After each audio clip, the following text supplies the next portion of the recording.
Só para vocês se recordarem do que a gente vinha falando, até porque na semana passada foi a apresentação do trabalho e tinha relação até com esse assunto que eu deixei aqui do slide da revisão. Porque vocês estavam falando sobre Bill of Material, né, a lista de materiais, ou a estrutura do produto. Só pelo desenho ali da esquerda, quem estava aí na aula deve lembrar, ou quem assistiu, porque a lista de material, ou a estrutura do produto, ela passa pela quantidade ou por quais componentes que compõem os produtos. Então, eu tinha no primeiro horário dado aula para o primeiro de logística e eles estavam vendo um pouco sobre cadeia de suprimentos. E aí eu falei para eles pensarem como é que funciona a cadeia de suprimentos. Tem relação com isso, se você aí fizer uma associação, porque a minha estrutura de produto, de onde que vem, quais itens que eu preciso, passa por uma cadeia de suprimento. Consegue visualizar isso? Ou conseguem, né?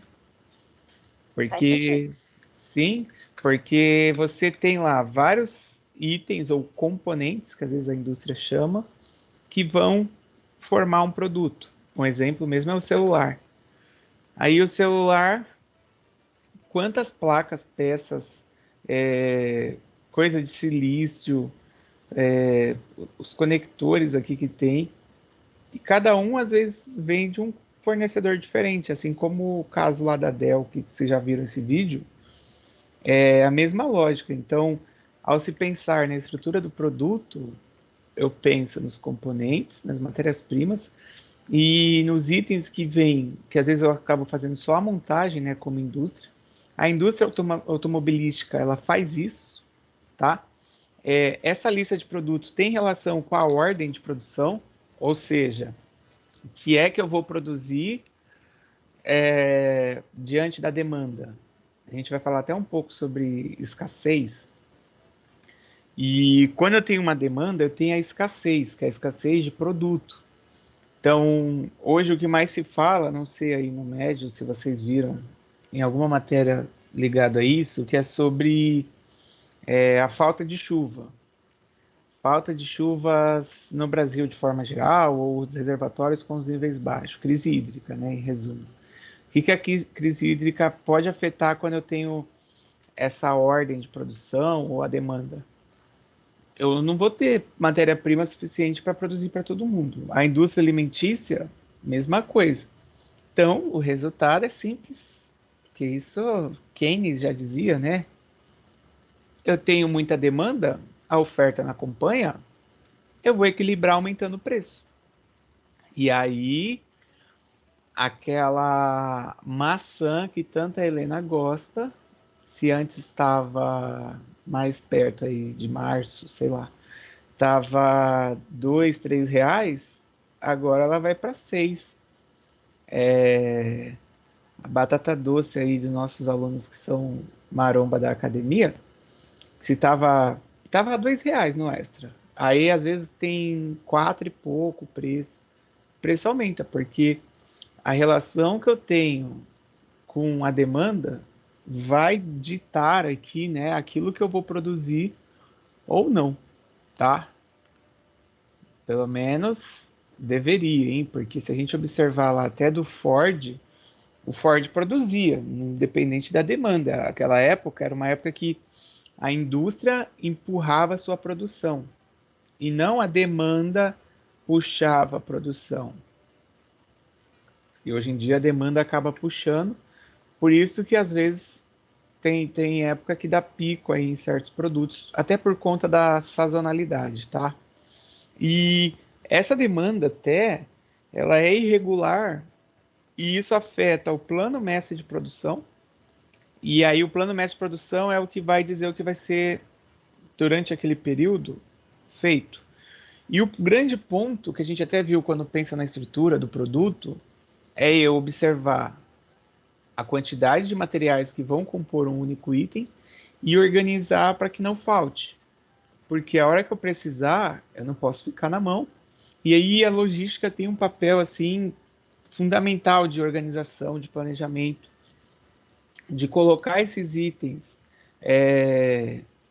realmente à disposição da empresa, ou eu monto uma cadeia de suprimentos aí, de abastecimento mais organizada, uma cadeia melhor, onde o fornecedor fica responsável pela sua participação e organização em permitir que o produto chegue quando eu preciso.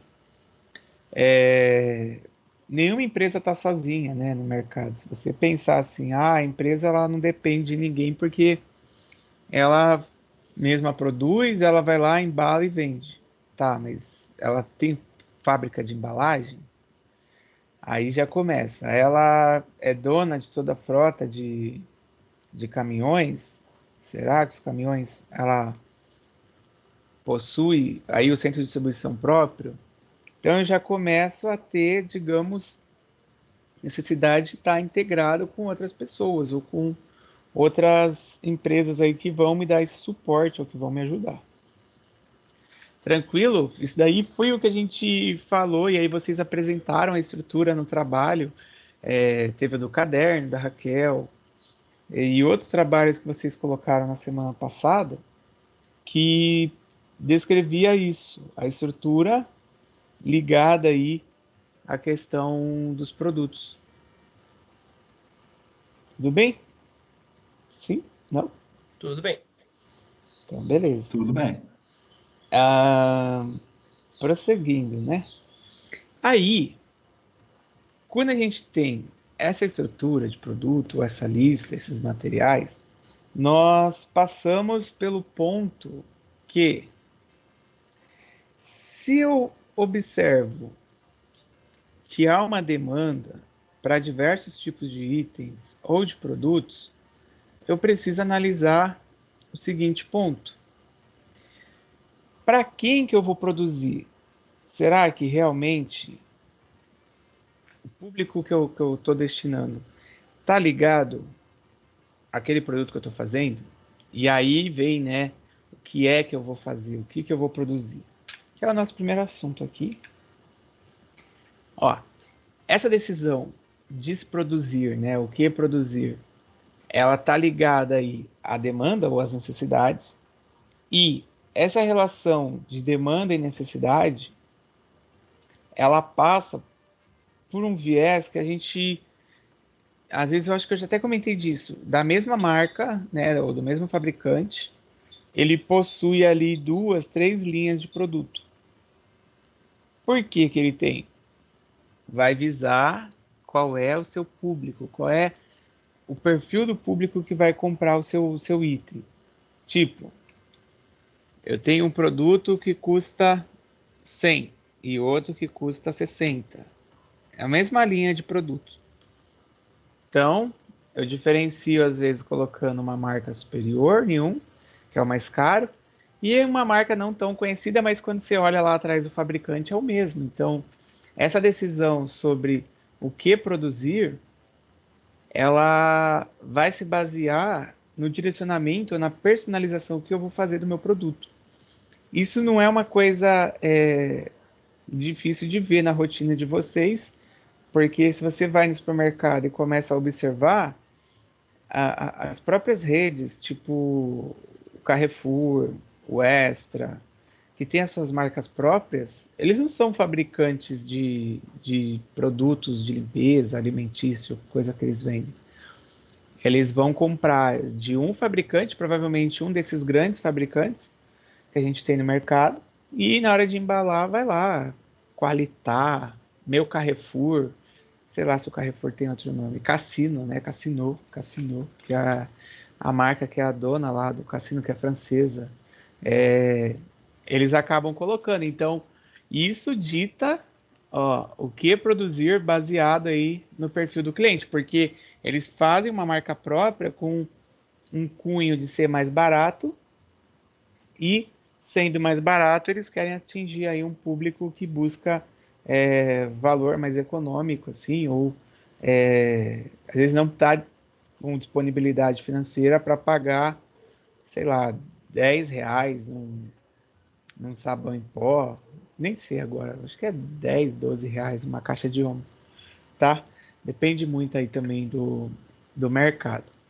E tem um ponto que isso mexe bastante, não hoje no Brasil, tá? Mas já mexeu, e aí quando há uma mudança ligada à questão de renda da população ou a economia de uma forma geral fica aquecida, o que que acontece? As pessoas começam a migrar o seu consumo para outros itens ou até aumentar o seu consumo.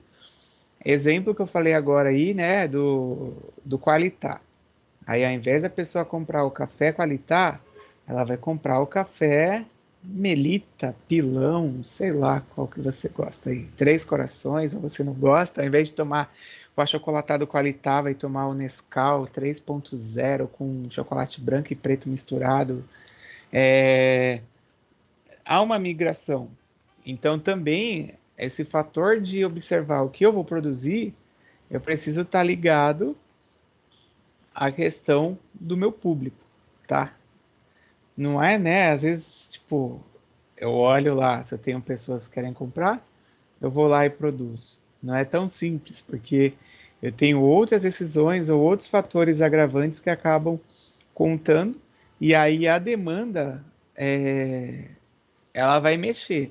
Nesse período de pandemia, a demanda mudou porque famílias com menor poder aquisitivo, a inflação que faz com que os preços aumentem. Então as indústrias sentiram. Por isso que é tão, né, assim, pensando para a indústria e para o governo, claro, tão importante vacinar todo mundo e botar o povo de volta aí nas atividades presenciais. Vocês já pararam para pensar o quanto de imposto que o governo perde? Porque quanto maior o preço, mais imposto ele vai arrecadar. Quanto mais produtos sendo vendidos ou circulando, mais imposto vai arrecadar. Então, é uma coisa assim que a gente pode dizer um quebra-cabeça, porque você mexe no que vai ser produzido, você mexe nos itens que você tem que vai ser ofertado no mercado, você mexe também com o governo e aí você mexeu com a arrecadação do governo. Aí você vai mexer com a destinação em programas e projetos que o governo tem colocado. E aí fica bem louco, porque é uma conta que não fecha, e aí vai de interesses de empresa, interesses de governo, e isso atrapalha pra caramba. O Débora, essa questão do preço tá ligado mesmo com a inflação. Por isso que essa escolha do que produzir, eu tenho que observar o nível de renda da população. Existem aí várias iniciativas de sites tal que estão colocando é, compras de mercado coletiva, que as pessoas vão pagar menos, compras. O próprio iFood agora tem um supermercado, aí tem colocado um desconto para quem compra supermercado pelo aplicativo lá do iFood. Acho que é R$ 50, que apareceu a notificação aqui ontem. R$ 50. Eles estão buscando meios para poder ver se estimula as pessoas a comprarem, mas se a pessoa está sem renda, né, aí vai o básico do básico, porque geralmente produtos chamados produtos supérfluos, sabem o que é produto supérfluo ou não?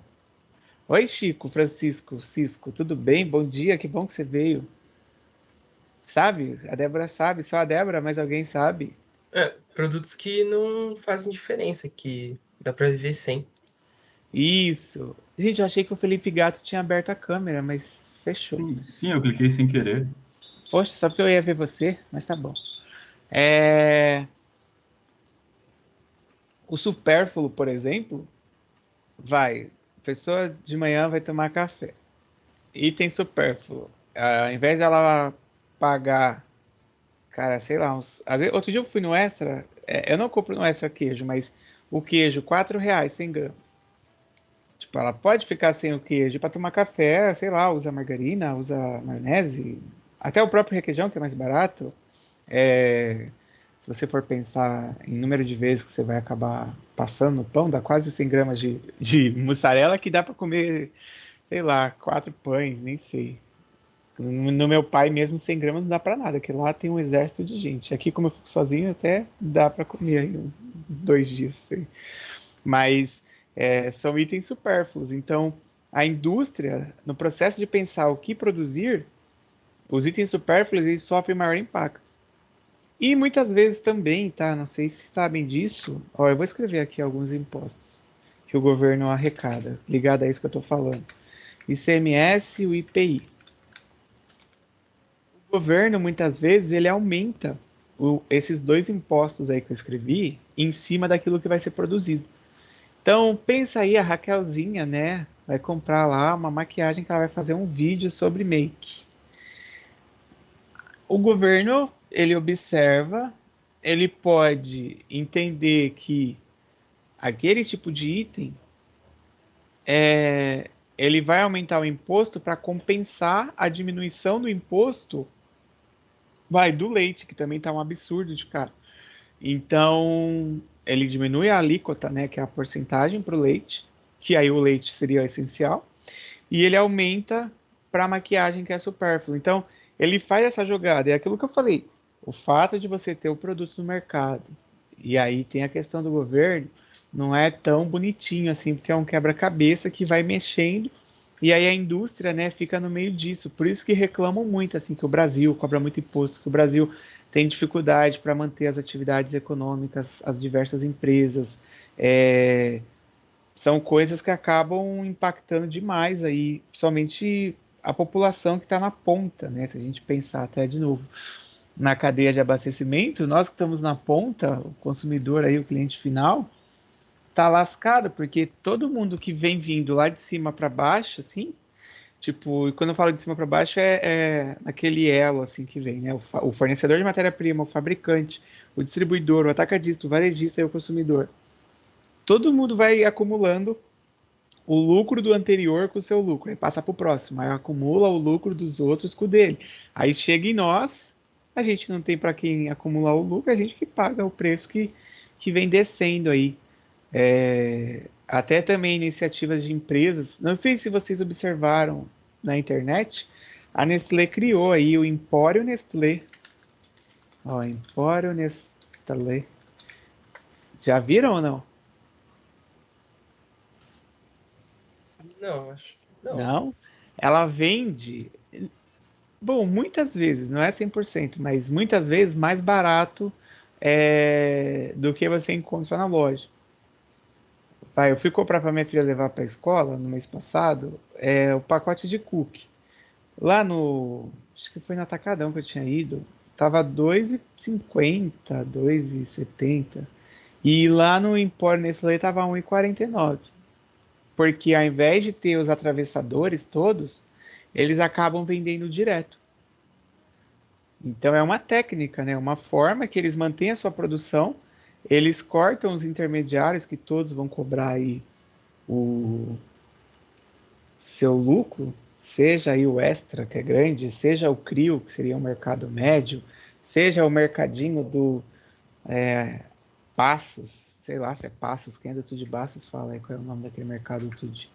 Mas todos cobram o seu lucro. Então é uma forma que a própria Nestlé encontrou.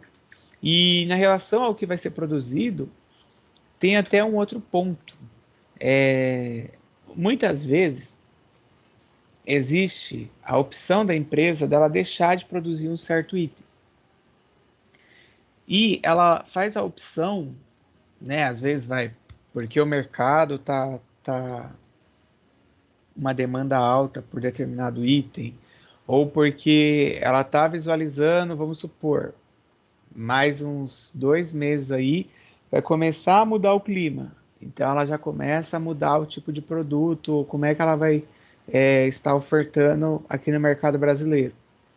E aí o nome disso que ela vai ter é um custo de oportunidade, porque ela vai mudar seu sistema de produção diante de uma oportunidade de se fabricar.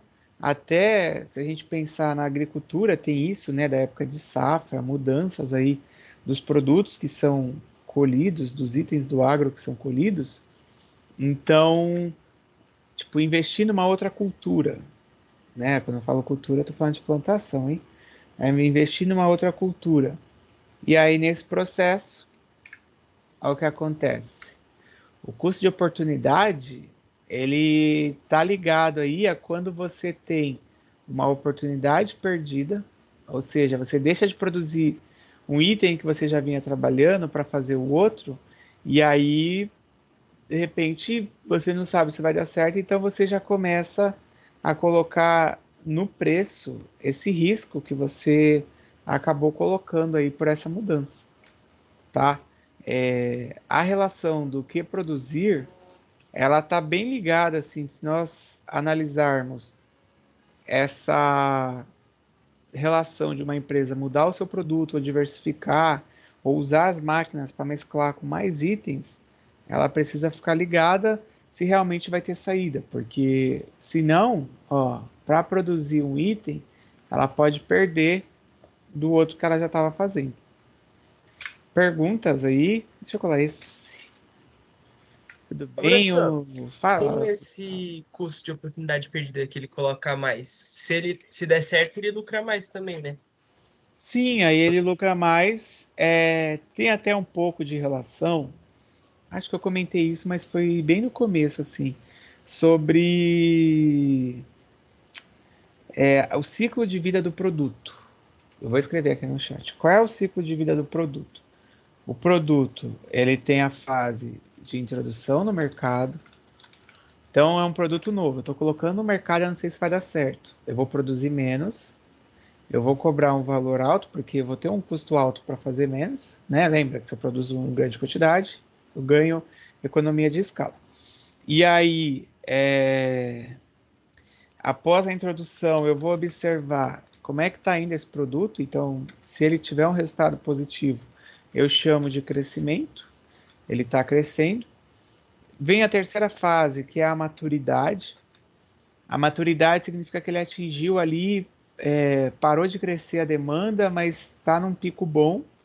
E aí, depois de um tempo, eu ainda corro o risco. Por isso que é importante observar sempre esse custo de oportunidade, porque eu corro o risco de ocorrer o declínio. Então, se ocorrer o declínio, vai acontecer o declínio é assim, diminuição de demanda. Espera só um pouco, reinventar ou... E aí depois do declínio, eu coloquei esse processo que eu estou falando aí no chat. A empresa ela tem duas opções. O produto está decaindo. Então, ou ela reinventa o produto, ela insere novas características, ela, sei lá, vai um carro, o carro saiu de produção, saiu de linha. Ela insere lá novas características nesse carro. O próprio Ford Ka, aconteceu isso com o Ford Ka. Lembra que o Ford Ka parecia uma joaninha? Ele era achatadinho, assim. E aí fizeram um Ford Ka mais próximo agora desse modelo que tem da Hyundai, do HB20. Um pouco mais próximo até do que o outro lá da Ford, o Fiesta. O próprio Fiesta também foi reinventado, né, digamos assim, porque o Fiesta ele era meio a traseira mais arredondadinha, ele já adotou um outro estilo. Praticamente esses carros hatch estão até seguindo a mesma linha de produção. Então, quando eu tenho um declínio, eu tenho duas opções. Ou eu reinvento esse produto, ou eu removo. E aí isso também vai mexer com o que produzir, porque se eu vou remover, eu preciso ver o que a minha empresa vai fazer para suprir aquela minha participação do mercado. Aí eu lanço um novo produto ou coisa do tipo, ou se eu vou reinserir, aí eu reestruturo o produto e coloco ele para poder continuar tendo aí o meu market share positivo, né, a minha participação de mercado. Tudo bem, Gustavo? Tudo bem, professor? Cadê o outro Gustavo que não veio? Deixa eu marcar aqui.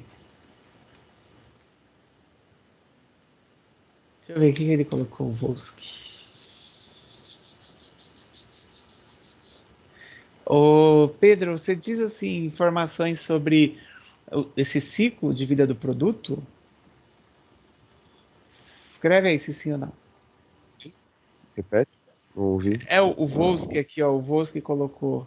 É o Pedro Volsky, desculpa, Pedro Batista. Ô Volsky, então, cara, eles olham diante dos pedidos, diante da demanda. Eu vou pegar exemplo do carro de novo para você. Nós estamos em agosto de 2021. Se vocês passarem uma concessionária, isso eu percebi na semana passada, que eu sempre passo aqui na Renault, na Caoa ali, na Hyundai, já está vendendo o modelo 2022. Aí você fala, meu, a gente está no meio do ano praticamente, já está vendendo o modelo 2022?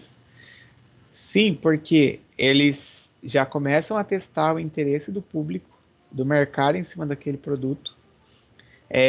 Eles começam a observar essas informações diante. Vai, introdução no mercado, produto 2022, o carro já está sendo vendido. Beleza. Aí, outra coisa, como é que ele vai saber se está tendo crescimento ou não? Diante dos pedidos que as montadoras recebem das lojas, né? Então as lojas estão mais em contato com o cliente. Muitas montadoras, até pelo próprio site, ela disponibiliza essa opção de você montar o seu carro. Acho que eu já mostrei isso para vocês da Fiat uma vez. Ela disponibiliza essa opção. E aí você começa a dar respaldo se haverá uma demanda positiva ou não. Agora, nesse momento que a gente está de pandemia, isso é ainda mais importante fazer esses testes. Porque o consumo tem diminuído até de carros novos. As pessoas têm comprado menos, até diante da incerteza, né? Imagina você pensar, uma pessoa vai comprar um carro novo se ela não sabe se de repente vai fechar tudo de novo mês que vem. Não sei, né? De novo, eu costumo até falar para os alunos, olhem as notícias, olhem o jornal. Ainda mais vocês que querem fazer vestibular, essas coisas. Porque crise hídrica pode ter relação com provas de vestibular. Eu já comentei disso, até interferência na produção. Agora, a variante Delta e o novo pico que pode acontecer está previsto para setembro. Ainda mais porque o povo está numa farra só, então muita gente tomou a primeira dose achando que já está, né, de boa, paraíso, Brasil aí, imunizado. Na verdade, não é assim. Então, olha que loucura que vai poder acontecer. E aí, eu penso em comprar o carro. Tá, aí eu vou comprar o carro, mas e se fechar tudo? Como é que vai ficar a questão dos empregos? Como é que vai ficar o comércio? Então, as montadoras, nesse momento, vai ser um baita de um teste, porque o governo quer a retomada, há o risco da variante Delta, e a população, se o pessoal está voltando aí, né, a querer confiar, ela vai demonstrar esse interesse ou não. Lembra que eu falei na semana passada que a Renault, a Estoril ali da aviação, estava pagando R$ 500 para quem tivesse o carro usado que quisesse vender? Porque como as pessoas não estão comprando carro novo, até o usado está faltando. Muita gente virando Uber, muita gente que tinha um carro mais novo, vendeu e pegou um carro um pouco mais antigo para ficar com o troco, para poder pagar as dívidas, as contas. Gente, isso é normal, isso acontece, tá? Infelizmente, esse ciclo aí de produção, nesse caso, dos veículos, mexe bastante e aí o governo às vezes ajuda as montadoras, dá lá isenção de imposto, dá subsídio, negocia a dívida deles, deixa os caras pagarem a dívida depois, ou anistia de dívida. São várias as situações que mexem com o mercado. Até na aula aqui, né, que eu deixei falar da lei da escassez, ó, muita coisa que está aqui para eu falar, eu já estou até abordando nesses pontos porque tem relação com isso, tá? A lei da escassez, ela fala que eu não tenho o total de matéria-prima para atender uma demanda e ainda assim, muitas vezes eu não tenho os consumidores, que seriam a demanda potencial, com o poder de compra também suficiente para acompanhar aquilo que eu vou produzir.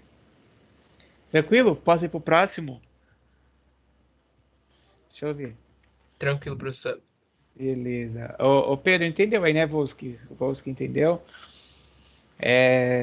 Isso passa, então, por analisar o ciclo de resposta que eu tenho. Até se você, é que eu não tenho essa foto aqui, mas a cadeia de abastecimento vão produtos e voltam informações. Lembra disso sempre, ó, cadeia de abastecimento. Eu sou uma fábrica, mando o produto, aí passa por todos os elos que eu já falei aqui hoje. E voltam informações. Então, às vezes o cliente está insatisfeito, informação que o produto está dando muito defeito, informação da demanda que mais pedidos estão sendo feitos. Isso daí está ligado com o mercado, tá? Vou passar o próximo, que é o quanto produzir. E aí também tem ligação com esse ciclo de vida do produto, porque o quanto produzir é aquela relação entre a oferta e demanda que eu falei. Então, assim, quais produtos que eu vou fazer? Qual é a quantidade? Né? O primeiro tópico aí que eu dei era o que produzir. E agora, assim, qual é a quantidade? Será que essa quantidade que eu vou produzir, ela é suficiente? Será também, e aí muitos já devem ter visto isso, será que se eu ofertar muito no mercado, o meu produto vai ficar encalhado? E aí eu sou obrigado a fazer queima de produto no mercado? E o que eu até falei, talvez muitos de vocês já tenham visto isso, domingo, antes de você assistir o Cris na Record, era o Alexandre que estava falando disso, né, de assistir Cris, tem lá o Agro Record.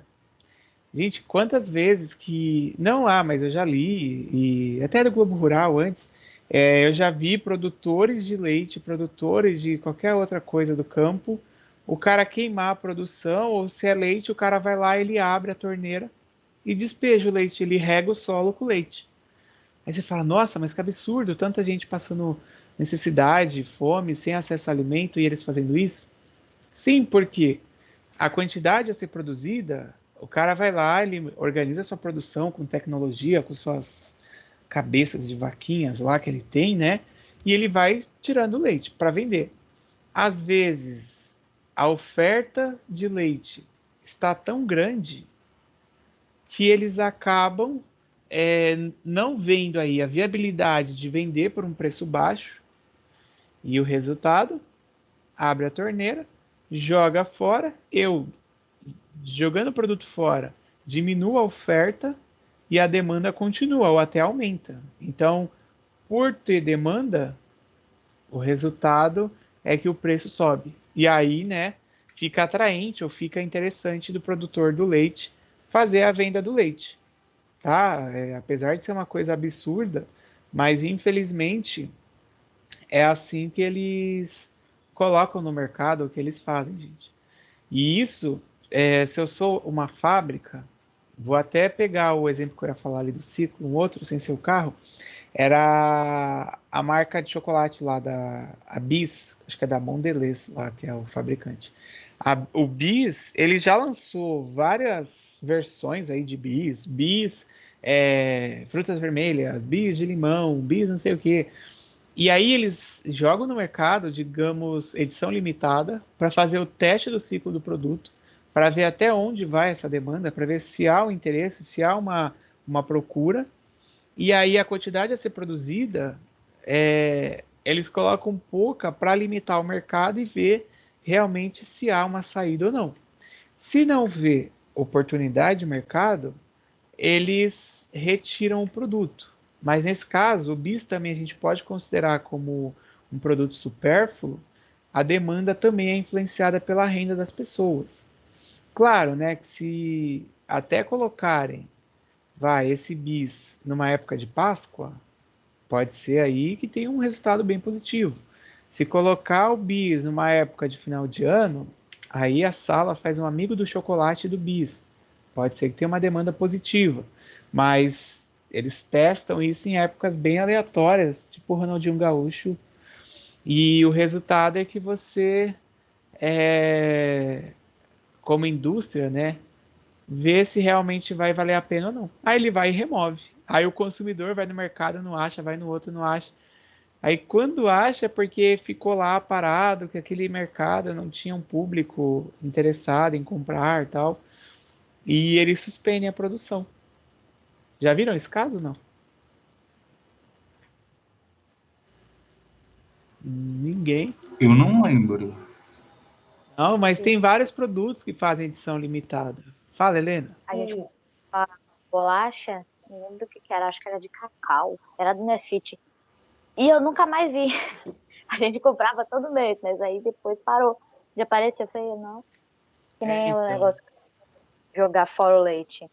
É o que o Getúlio fez, né? Queimou a saca inteira de café. A safra do todinha. café. Sempre que eu falo isso, os alunos lembram dessa coisa da questão do café. Então, é isso mesmo. Aquela época lá, quando deu crack na bolsa, né, e deu problema, acabou ocorrendo que eles queimaram o café por conta de que a busca por valorização, que ficaria uma chance aí de tentar ajudar ou, digamos, dar um respiro aí. Mas é, isso se aplica nesse fato da bolacha que você falou e em várias outras ações que o mercado acaba colocando, gente. Não é uma coisa fácil até de você equilibrar aí a demanda pela escassez, às vezes, de produto, tá? Quando aí, de novo, né, eu já falei de escassez, mas quando coloca escassez, aqui, ó, a gente ainda concorre aqui, quando eu falo a gente aqui é o Brasil, o consumidor brasileiro, né, concorre com o fato das commodities, que são aqueles produtos in natura, que são exportados para o mundo inteiro. E aí, ninguém recebe em dólar aqui. Então, o resultado é ou você paga muito mais, porque o produto está cotado em dólar, ou você troca o seu item. Aí em economia existe um termo, ó, que até isso tem relação com a produção também, como é que vai ser feito. Substitutivo. São os produtos substitutivos ou similares, tá? Ao invés, eu já falei isso na aula com vocês ou não? Ao invés da Raquel de manhã, já que ela tá tão quieta, tomar o seu Nescau, ela vai tomar café com leite. Por quê? O Nescau às vezes pode ter um pico de preço achocolatado e a família opta aí, né? Fala, olha, a gente essa semana não comprou Nescau, comprou café e vai tomar todo mundo café com leite. É uma opção. Ao invés de comer arroz, saiu o próprio ministro na época, ela falou, pessoal, compre macarrão porque o arroz está muito caro e não tem como baixar o preço.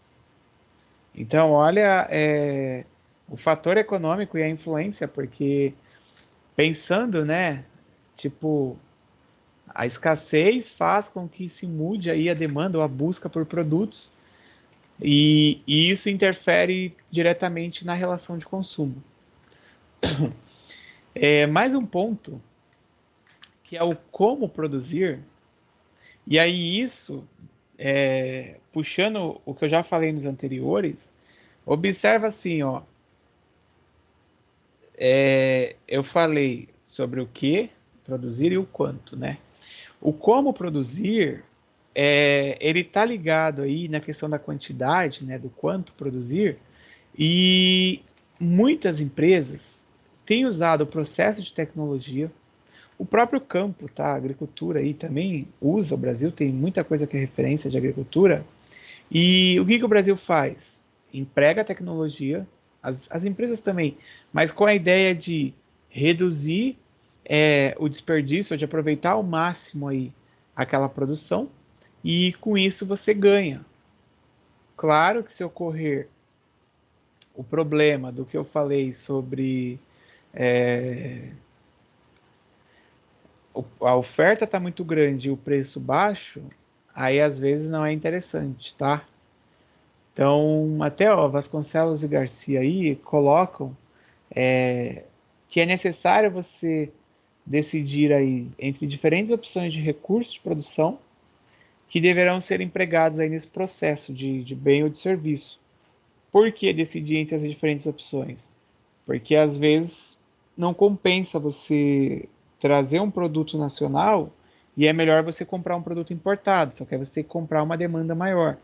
Então, já começa aí o quebra-cabeça a se movimentar mais uma vez para que você consiga ir encaixando as peças e fazer a melhor forma da empresa conseguir a produção.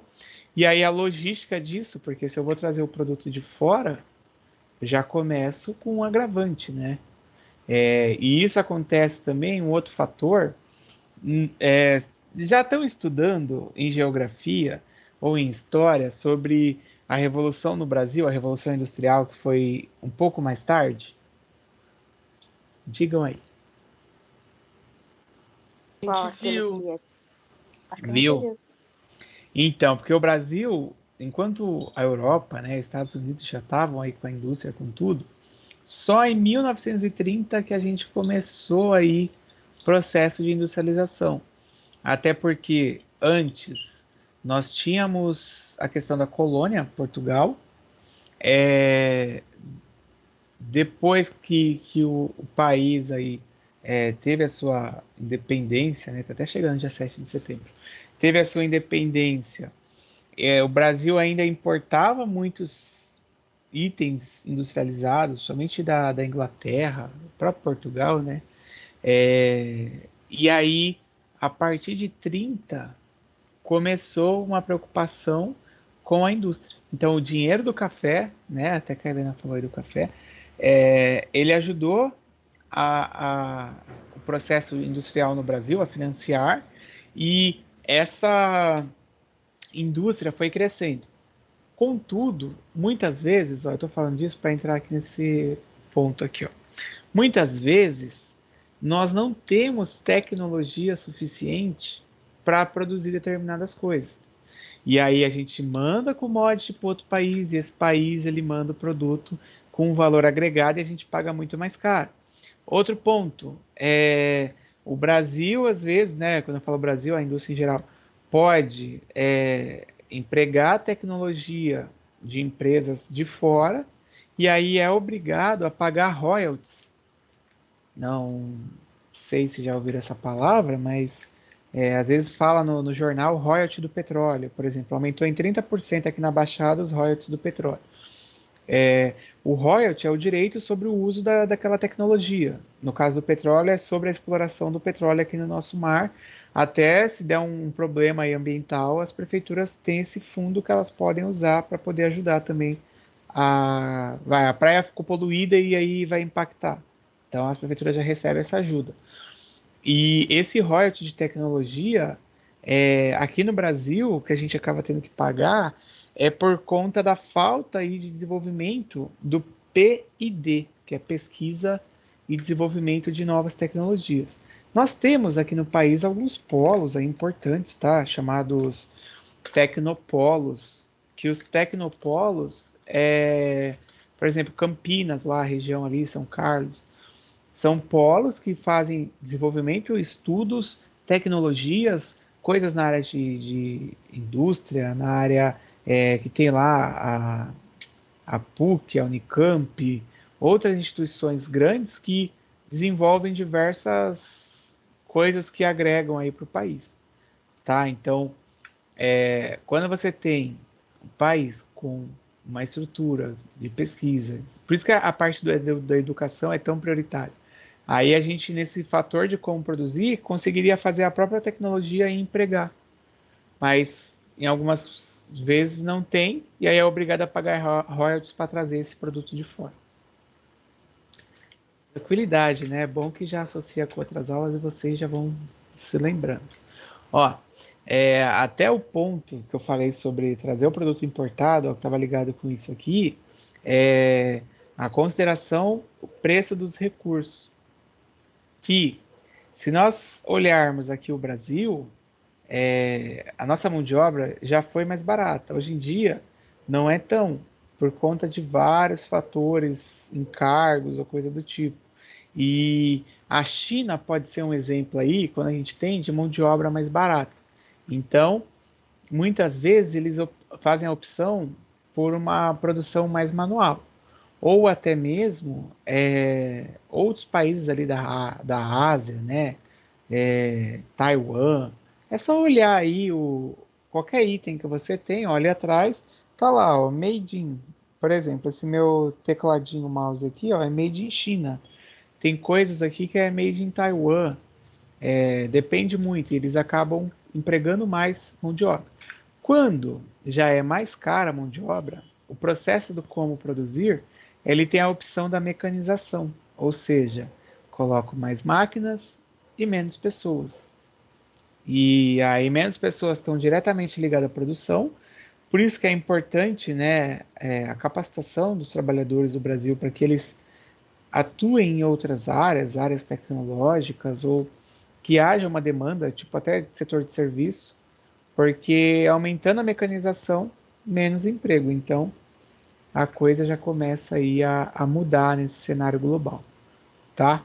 E até pelo ponto da competição por preço. Então, é uma tendência, isso já é falado há muito tempo, né? Tanto que dos cursos técnicos mais procurados, ou, desculpa, mais procurados não, gente, aqueles que vão ser assim no futuro, que serão os cursos com maior demanda ou com maior necessidade do mercado, curso ligado à área de tecnologia, para que se faça aí software, parte de robótica, programas, e também o de logística, porque você vai ter uma produção muito grande, mecanizada, e que você precisa pensar em distribuir, até porque nosso território é gigantesco, né? Então, eu preciso de pessoas que organizem esse processo todo.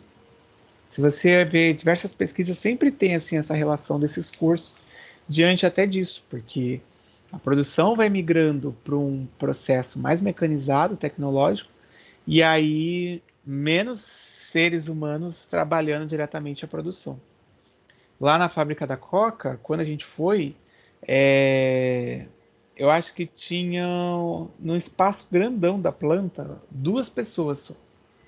Porque o cara olhava lá na máquina se estava tudo certo, tal, e pronto. E no da Carbocloro aqui de Cubatão, não tinham muitos trabalhadores. Em cada planta lá, em cada área, tinha uns 2 ou 3, e só, porque o cara tá lá para acompanhar, tal. O processo é todo automático. Para que eu vou manter um monte de gente para ficar lá olhando, né? O próprio Porto de Santos, tá? Esse processo de você empregar a tecnologia também.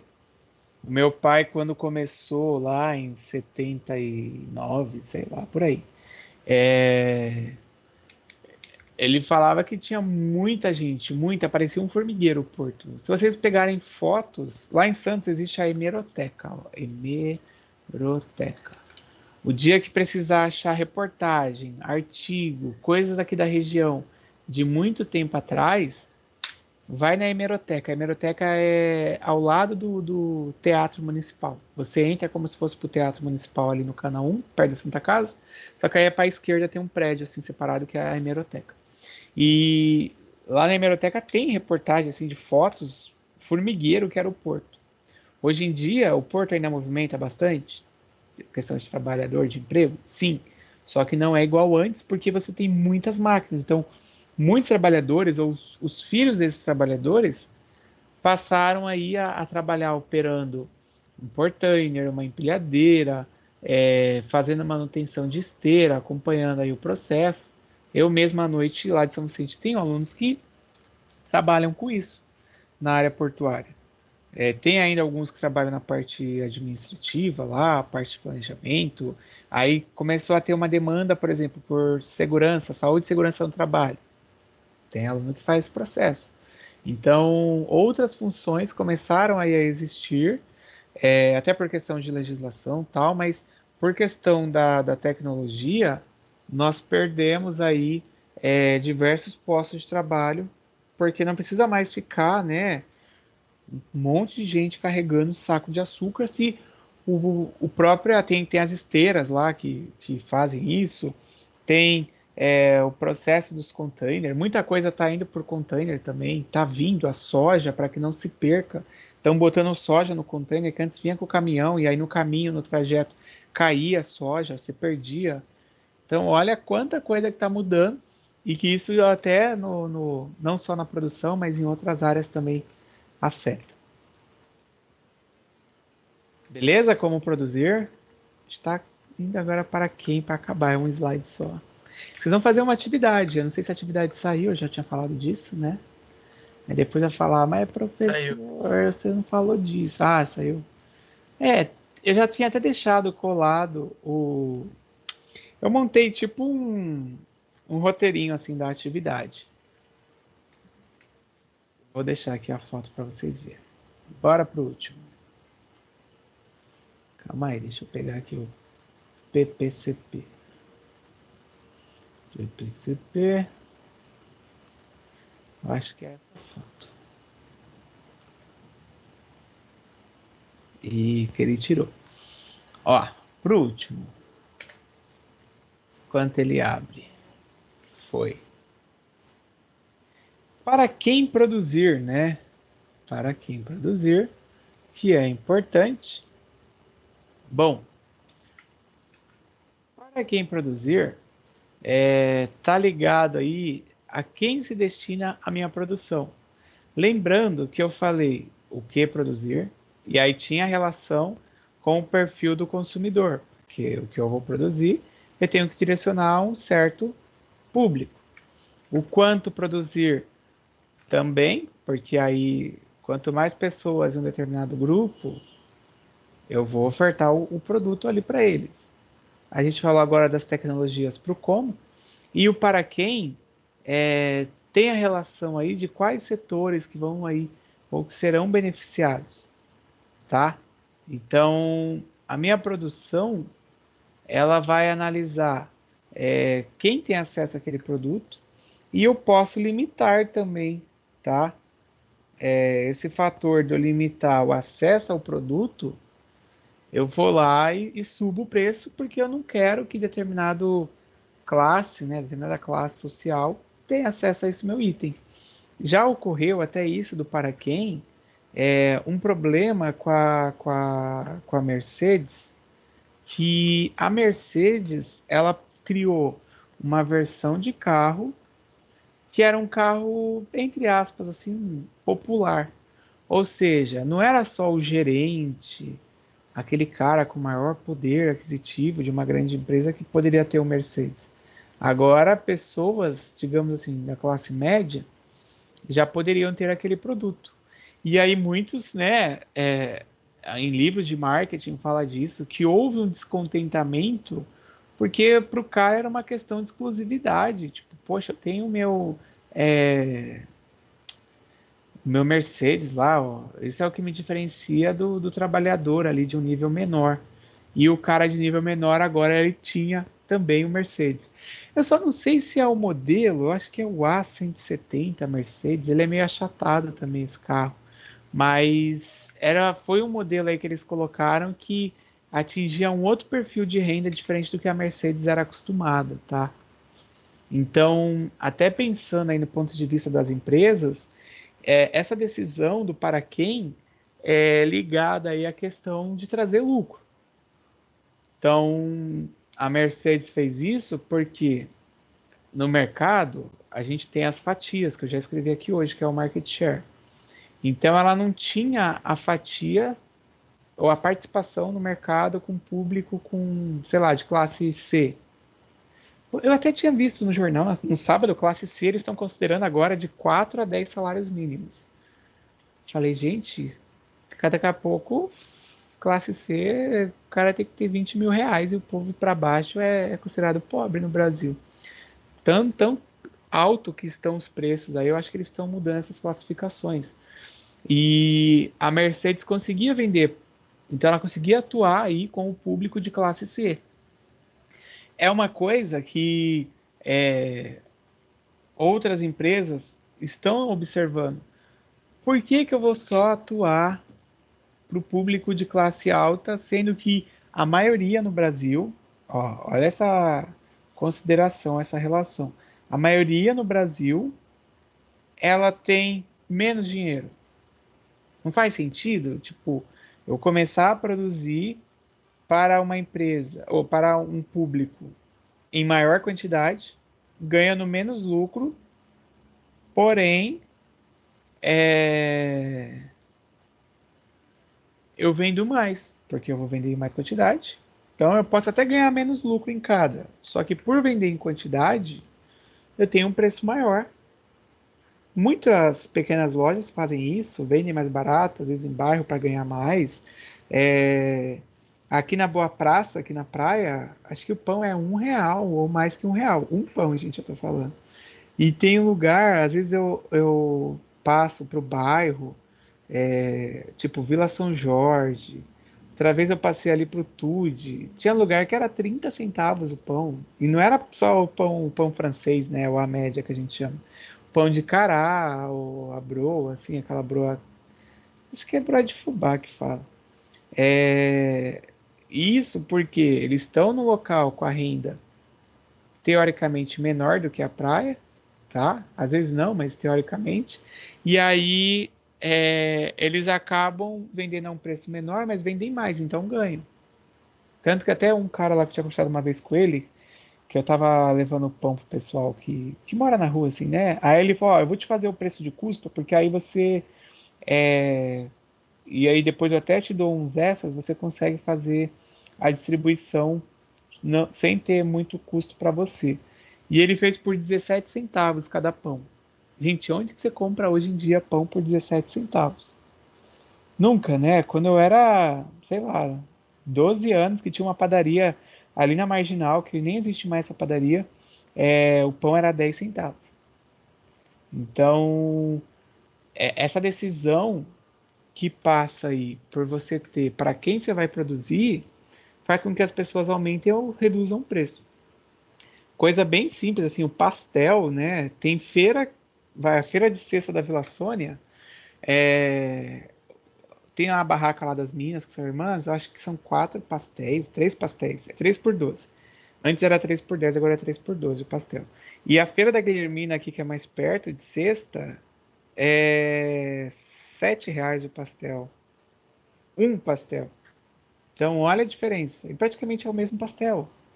Então, essa decisão interfere até no perfil de renda, tá? É, já teve alunos que falaram assim que trabalhava na empresa e na hora de passar o preço para o cliente, o patrão mandava, vai lá e olha qual é o carro que a pessoa veio. E tipo, por quê, né? Aí depois explicou que a pessoa chegava com um carro mais simples, eles faziam um preço, digamos, mais justo. A pessoa chegava com um carrão, eles metiam a faca, o preço era mais alto. Olha a relação, é, tipo, como é que eu vou atender o cliente? É essa questão do preço, tá? Quanto a essas partes de produção, encerra aqui sobre essas decisões. E eu vou falar um pouco só da lei da escassez, porque tem um pouco mais de relação com a economia, mas que é importante que vocês entendam até para fazer atividade ou de tudo isso que eu falei, porque a teoria da escassez, apesar de ser uma questão econômica, mas tem total relação com a produção. Tudo bem? Se manifestem aí. Ó, o Felipe viu pastel a R$ 12. Tudo bem. Boa. Então eu vou continuar, já que ninguém falou nada. Só falou tudo bem, desculpa, falaram assim. A Débora escreveu ok. Ahn, Quando a gente tem a lei da escassez, aí eu acredito que nenhuma dos componentes do primeiro módulo e tal deva ter entrado nisso, tá? Mas, ó, pensando assim, né, a questão dessa lei, ou dessa teoria, quando nós temos o público, o mercado, os clientes, nós temos necessidades, né? Que, aquilo que eu falei, podem ser necessidades básicas, podem ser por produtos que são aí, digamos, supérfluos ou não, ou de necessidade básica.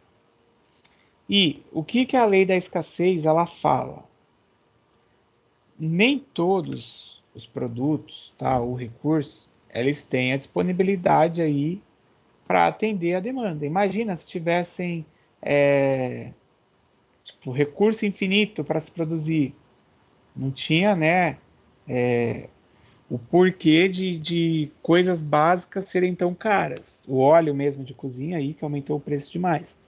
Então, por eu não ter essa disponibilidade tão grande de tudo, eu passo aí a ter um risco, que esse risco eu posso traduzir por deixar de produzir. E aí, para fazer esse equilíbrio ou essa balança, eu começo a observar o quanto que eu tenho ou o quanto que eu consigo atender a minha demanda. Se a gente pensar num produtor rural, tá? Ele muitas vezes na indústria do agro aí, né? Ele movimenta, se ele pensa assim, em expandir as suas terras, ele movimenta a indústria automobilística comprando trator, máquinas ou ônibus aí que vai fazer o processo de deslocamento dos trabalhadores, e o que ele produz vai ser empregado para poder movimentar uma outra indústria que ela também passa aí por fator consideração da escassez e que até além de tudo tem a questão do dólar, uma vez que se você opta aí por esse item vir de fora do país. Então, ao se pensar na lei da escassez, a gente precisa lembrar que os recursos são limitados. Não adianta eu aumentar a produção para atender ao público se eu não tenho esses itens, esses materiais. Por isso que eu trago esses exemplos do agro, né? Não que eu não goste do agro, mas você tem a época certa de produção, lá, de colheita. Aí chega numa fase que é a entre-safra, né? Entre-safra, que você não tem a safra daquele produto, já começa a aumentar. Quem tem guardado, consegue ofertar, mas, tipo, não é plantou hoje, colhe amanhã, né? Aquele negócio lá da fazendinha lá que você plantava, você tinha um tempo que contava a fazendinha para você fazer a colheita lá do raio do negócio. Não é rápido, né? Até ali naquele jogo você tinha que esperar, dependendo do produto, para poder nascer. E a nossa necessidade por busca desses itens é aquilo que eu falei de, muitas vezes, uma questão de carência ou de desejo, podemos chamar assim, porque você quer, mas aquilo ali não é básico para você. E os básicos, ainda assim, existem os supérfluos, como a alimentação. Para que o Pedro vai almoçar no McDonald's pagando, sei lá, 20 e poucos reais, sendo que ele pode, seja pelo iFood, ou vai ali no restaurante ali, comprar por 12 reais um almoço. Tipo, tem também a questão supérflua, tá? Apesar, da gente ter os itens básicos. Vestuário, aí vai lá na Zara. A Zara é um absurdo de caro. Questão de educação também passa por isso, necessidade básica. Cultura, saúde. Aí tem gente que fala assim, mas aí vai educação. Eu considero como uma necessidade básica, mas primordial a questão da educação e da saúde. Então eu vou pagar o plano que eu acho que seja o melhor, apesar de ser mais caro, ou a escola que seja aí melhor, apesar de ser mais cara, tal. Segurança e lazer. Por isso que até na Constituição fala, né, de algumas questões básicas que o Estado tem que prover, como segurança, educação, a questão aí das pessoas terem acesso à saúde, e que foi muito criticado, somente quando o governo quis colocar a suspensão do SUS, antes da pandemia, né, que com a pandemia eles viram que o SUS era um grande negócio. E, por fim, essas necessidades, tanto as básicas quanto as outras ali que são as por desejo, elas são ilimitadas.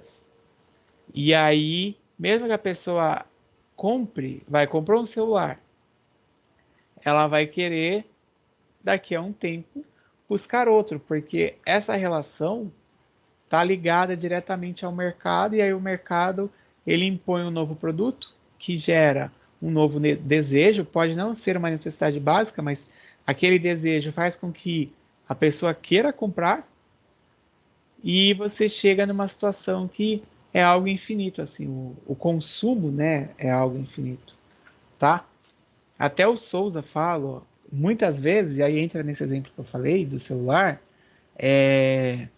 as necessidades elas são limitadas pela renda das pessoas. É óbvio, né? Imagina se existisse o pleno emprego. Já ouviram falar de pleno emprego ou não? Nunca ouvi falar, não, professor. Sim, Não? Sim, quem falou? O gato? Fala, Felipe. sim, onde todo mundo tem emprego, sem desemprego. Muito bem, Felipe. Você ouviu falar isso onde? Eu não sei mesmo, só um termo mesmo para falar quando não tem uma população ativa tá, que não está à procura de emprego, onde todo mundo já tem. Sim. Boa, muito bem. Por isso que eu falo, Félix, acompanha o que sai no jornal, acompanha, porque isso vai interferir bastante até quando vocês forem ver provas ou coisa do tipo. Porque até essa semana eu fui falar sobre racionamento com a turma, acho que era do terceiro lá da RUT. Eles não sabiam o que era racionamento. Eu falei, gente, você não sabe o que é racionamento? E aí eu tive que explicar para poder explicar sobre a crise hídrica e o risco de racionamento de água. Então, o plano emprego sempre sai aí na mídia, mas é isso que o Felipe falou, de que todas as pessoas que querem e possam trabalhar, que elas têm emprego. Então, o pleno emprego, às vezes Estados Unidos busca, ou outros países aí, trabalhar com o pleno emprego, mas só que o pleno emprego, ele não é bom. Aí você fala assim, mas como assim todas as pessoas terem emprego não é bom? Ué, imagina se todo mundo tivesse renda ou tivesse dinheiro para consumir aquilo que queria. Qual era o resultado? O mercado não ia dar conta, eu não ia ter matéria-prima, não ia ter produtos, itens suficientes para atender 8 bilhões aí quase, né, de pessoas que a gente tem no mundo. Então, olha a relação de todo mundo ter emprego e eu ter o produto. Por isso que nem sempre o governo estimula, o próprio governo brasileiro ou de outros países nem sempre estimula. Poderia estimular? Poderia, mas não estimula. E aí, muita gente fica desempregada, passam por diversas situações, mas isso tem relação também com a teoria econômica, tal. Porque eu tenho necessidades ilimitadas, os consumidores vão querer produzir não, né? Consumir sem fim. Esse consumo sem fim tem relação aí com a renda. Então, quem tem mais dinheiro, vai. 13º. Ó, a gente está indo final de outubro aí, ou de agosto essa semana. Mais 3 meses aí vem o 13º, primeira parcela aí, né? Quando a pessoa tem um dinheiro extra, pode perceber que aí passa, às vezes, na televisão, fala assim, o que você vai comprar com o 13º? Aí a pessoa já quer gastar, ela quer comprar uma TV, um celular, trocar de carro, comprar um presente, um videogame pro filho, sei lá. Porque o dinheiro a mais vai fazer com que consuma mais, e aí consumindo mais, você tem um problema. Então você tem problema não tendo consumo e tem problema tendo excesso de consumo. É uma relação que ainda não casa aí. Por isso que eu falei de quebra-cabeça no começo, quando eu comecei a falar aí sobre para quem, o que produzir aí, quanto produzir, porque é um baita de um quebra-cabeça olhando aí essa lei da escassez, tá? Então, ó, baseado na renda. Pode falar, quem ia falar? Ninguém? Foi o fantasma. Vou fechar o microfone da Raquel que tá aberto, não sei se foi ela. Ó, baseado na questão da renda, as pessoas elegem as suas prioridades, tá? Então, ela vai ver, ela tem pouca renda, ela vai comprar o básico. Tipo, comprar um celular novo não é prioridade, porque o que ela tem está funcionando. Então ela vai comprar alimentação, ela vai comprar, sei lá, vai pagar o transporte, o ônibus, vai pagar o aluguel, a parcela da sua casa, vai dar prioridade. Se a pessoa tem dinheiro sobrando, a prioridade pode ser aí, sei lá, fazer uma viagem, pode ser trocar o celular, apesar de dela ser novo, coisa do tipo. E aí, essas prioridades, elas são subjetivas. Significa que cada pessoa elege sua prioridade. E vai depender. Exemplo, eu mesmo nunca tive como prioridade o celular. Eu falei na sexta lá para vocês que eu tinha comprado o celular, Nunca tive, eu sempre tive celular bem ruim mesmo, assim. Esse celular aqui, até eu olho assim a tela dele, a foto, e falo, nossa, esse celular é muito diferente. Porque primeiro que eu tinha comprado um que era simples. Aí depois, por conta da empresa, eu ganhei da operadora, por causa do plano empresarial, o aparelho. Eu fiquei com ele. Eu nem sei quanto que valia esse celular aqui, ó. Que é até o da minha filha hoje, que é o Moto E5. É que como ela tá tendo presencial, ela tá deixando o celular aqui em casa. Mas o Moto E5, eu nem sei se vale muito esse celular, mas eu ganhei, nunca tive como prioridade. E cada pessoa tem essa questão subjetiva, tá? Porque, ó, tá ligado na preferência do consumidor. Então tem gente que prefere, se ela sai para ir no shopping, ela prefere comer no McDonald's, no Burger King, às vezes pega aqueles cupom maneiro lá. É, tem vez que a pessoa, dependendo, ela vai no Madeiro. E o Madeiro, você gasta em um lanche com uma bebida, você compra o combo família do McDonald's e ainda sobra dinheiro para comprar casquinha. Então, olha essa questão da preferência e da subjetividade. É muito relativo de pessoa para pessoa, tá? Porque a lei da escassez, ela vai colocar restrições, tá? Então, ó, a escassez ocorre porque a necessidade excede a capacidade de produção. E aí é difícil de você prever até como é que ficaria essa questão futura, porque você se baseia naquilo que tem no mercado e como é que o mercado está rolando. Aqui, ó, eu coloquei essa carinha porque eu não consigo curtir, ó. Ó, agora deixou, ó que miséria. Ora o Teams deixa eu curtir as coisas que você escreve, ora o Teams não deixa. Eu ainda não entendi o que aconteceu com o Teams, afinal de contas. Mas é isso. Então, a escassez de eu não ter produtos, itens suficientes para todo o mercado, né, consumidor, faz com que mexa aqui, ó, no que eu falei em todos os outros tópicos iniciais. A estrutura do produto, o que produzir, quanto, como, para quem, tudo isso também tem um envolvimento com a lei da escassez. Por isso que o mercado de construção civil enfrentou problema com a falta, exemplo aí, de produtos ligados ao plástico, porque a China, que ofertava isso, fechou, então você teve menor oferta, e aí quem tinha aqui no estoque, os caras subiram o preço e tacaram para vender. É uma coisa que depois, lá na frente, mexe com o preço final do imóvel, mexe com o lucro, com o retorno. Então nós temos aí várias, né, coisas aí, ou variantes que vão impactar na nossa vida, sem que a gente tenha culpa até, digamos assim, porque essas variantes dependem de série de coisas, como dólar, mercado internacional, consumo do mercado internacional. Gente, o resultado é comprando menos para a população, tá? E aí, infelizmente, é como que funciona o mercado e como que é a coisa, tá? Eu vou falar da atividade, eu preciso só ver se eu consigo inserir ela aqui nesse último slide, só para que vocês façam, porque eu acho que eu deixei até hoje, então eu vou dar essa 1 hora aí para vocês fazerem. E eu acredito que eu coloquei em dupla. Pedro Batista tenta arrumar uma dupla. Ó. O Francisco é novo aí, assim como você pode fazer com ele, pode fazer com a Raquel, que ela já é mais interativa aí com o pessoal da sala, ou com o Alexandre, primo do Ney, que não está aqui. Aí você escolhe, tá? Deixa eu voltar aqui a tela, ó, para que vocês possam ver. Aí, ó. Só não sei se eu consigo dar zoom aqui. Tem uma técnica que dá zoom, mas agora eu esqueci qual é. Deixa eu ver. Não, ele não tá deixando dar zoom. Ah, deixa eu ver aqui, ó. Não. Dá para enxergar aí? Vocês também que estão pelo celular conseguem dar zoom, tá, gente? Eu vou mostrar aqui. Ou até eu posso abrir isso aqui. Mas deixa eu ver se vocês estão falando. Se dá para enxergar ou não.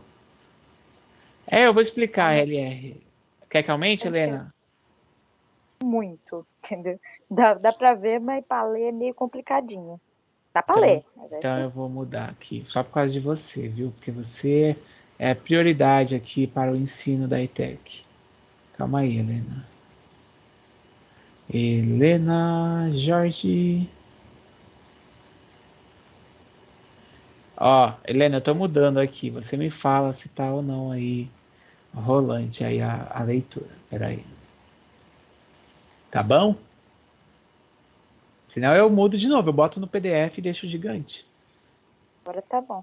Então tá bom. Nada. Gente, eu vou explicar, vou falar de um a um aí, até porque o Volsky já perguntou sobre LR. Ó, primeira coisa, criação de um produto, tá? Baseada até nesses fatores da aula de hoje. Então, essa relação do que eu expliquei aí agora, sobre o que, quanto, como, para quem produzir, tá? Não esquecendo da lei da escassez, claro, né? Óbvio. Então, produto. Vocês poderão, ó, deixa eu voltar a leitura aqui. Desenvolver a criação de um produto ou a adaptação, tá? Se o produto já existir, pode fazer aí a adaptação. Então, ó, produto. Desenvolver o produto seguindo os passos do o que, quanto, como e para quem produzir, certo? Sem esquecer aí a lei da escassez, vocês vão descrever as características e diferenciais se for criar o produto. Se já for um produto que existe, que vocês querem fazer o aproveitamento, perfeito, tudo bem, tá? Mas não esquece de abordar esses fatores das perguntas. Segunda coisa, que aí eu meio que detalhei aqui, ó. O que e para quem produzir?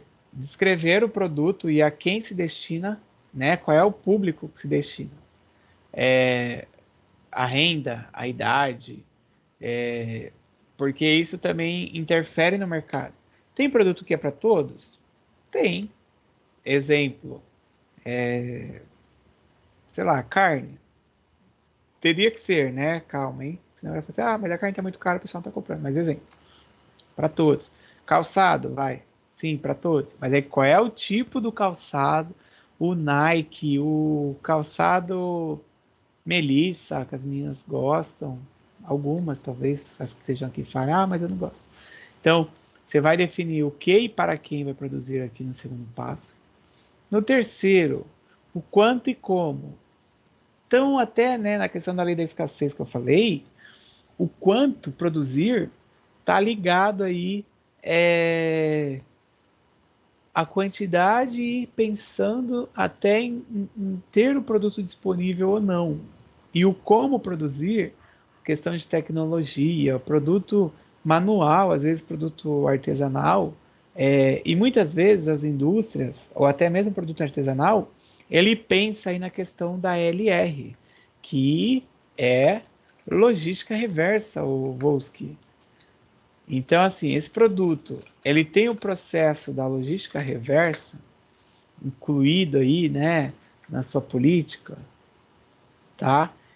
Algumas indústrias, gente, elas possuem a obrigatoriedade de fazer o processo reverso. Vou dar um exemplo só. A indústria fabricante do pneu, a Pirelli, pode ser a Levorin, qualquer outra. O Brasil existe uma lei que coloca, é uma resolução do CONAMA, que coloca aí a obrigação dessas empresas fazerem o processo reverso, ou seja, um carro tem 4 pneus e o step, né? Mas tem 4 pneus ali rodando. Então, assim, quando o cliente for trocar, ela precisa fazer o recolhimento e dar uma destinação correta. O pneu, exemplo dele, né? Dentro ele é composto por arame, pela borracha, tal. E aí ele é todo recortado, é tirado o arame, cada parte, cada componente do pneu é usado para um tipo de processo. É usado para asfalto, é usado na indústria para aquecer o forno. Isso eles colocaram porque havia uma preocupação da quantidade de pneus que iam ficar descartados de forma irregular.